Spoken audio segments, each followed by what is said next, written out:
एक गांव में रामू नाम का एक गरीब किसान रहता था। उसके दो बेटे थे, रमेश और सुरेश। रामू बड़ा नेक और ईमानदार था। पत्नी के गुजर जाने के बाद उसने दोनों बच्चों की बड़ी मुश्किल से परवरिश की। बड़ा बेटा पढ़ने में होशियार था और खूब पढ़ाई करता है। इसके विपरीत छोटा बेटा ज्यादा नहीं पढ़ पाता है। जब उसके लड़के बड़े हो गए तो उसने उनकी शादी करवा दी। रमेश पढ़ा लिखा था, इसलिए उसे शहर में नौकरी मिल गई। अब वह शहर जाकर पत्नी के साथ रहने लगा। सुरेश कम पढ़ा लिखा है, इसलिए उसे कोई योग्य काम ना मिल पाने के कारण गांव में ही रहकर खेती बाड़ी में अपने पिता का हाथ बटाने लगा। जैसे तैसे समय बीतता गया। एक बार रामू बहुत बीमार हुआ। उसे शहर के अस्पताल में इलाज के लिए ले जाना था, तो उसने अपने बड़े बेटे रमेश को संदेश भिजवाया। रमेश ने अपनी पत्नी को बताया तो पत्नी ने यह कहकर मना कर दिया कि बड़े अस्पताल में बहुत ज्यादा खर्च लगता है। पिताजी को गांव के किसी सरकारी अस्पताल में भर्ती करवा देते हैं और वहां आपका छोटा भाई है ही उनकी देखभाल करने के लिए। रमेश ने संदेश में गांव ना आ पाने की अपनी असमर्थता बताते हुए मना कर दिया।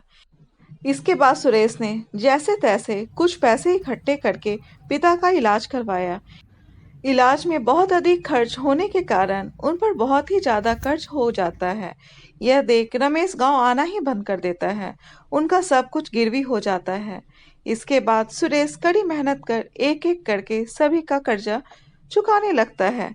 धीरे धीरे करके कुछ समय में कर्ज पूरी तरह मुक्त हो जाता है। इसके बाद वह फिर से कर्ज लेकर अपना छोटा सा व्यवसाय आरंभ करता है। ईश्वर की कृपा से उसका व्यवसाय चलने लगता है। कुछ ही समय में उसके पास खूब पैसा हो जाता है। ठीक इसके विपरीत रमेश की पत्नी धन को पानी की तरह बहाती थी। इस कारण उसके पास धन का अभाव होता गया। जहां वह काम कर रहा था वहां भी भारी नुकसान होने के कारण वह दुकान बंद हो जाती है और वो बेरोजगार हो जाता है। उसकी दशा बहुत ही दयनीय हो जाती है। अब वो अपनी पत्नी के साथ वापस गांव लौटता है और अपने भाई और पिता के पास जाकर रोने लगता है। बाप उसे बहुत खड़ी खोटी सुनाता है और घर से निकल जाने को कहता है। लेकिन सुरेश कहता है, पिताजी, जो हुआ उसे भूल जाइए। इस समय भाई तकलीफ में है, हमें इनकी सहायता करनी चाहिए। फिर रामू उसे घर में रख लेता है और दोनों भाई मिलकर व्यवसाय करते हैं और खूब पैसा कमाते हैं। इस तरह रामू का घर बहुत ही समृद्ध हो जाता है। जिस घर में माँ बाप हंसते हैं उसी घर में भगवान बसते हैं। इनकी सेवा से बढ़कर कुछ भी नहीं। दोस्तों, ये कहानी कैसी लगी कमेंट बॉक्स में ज़रूर बताएं।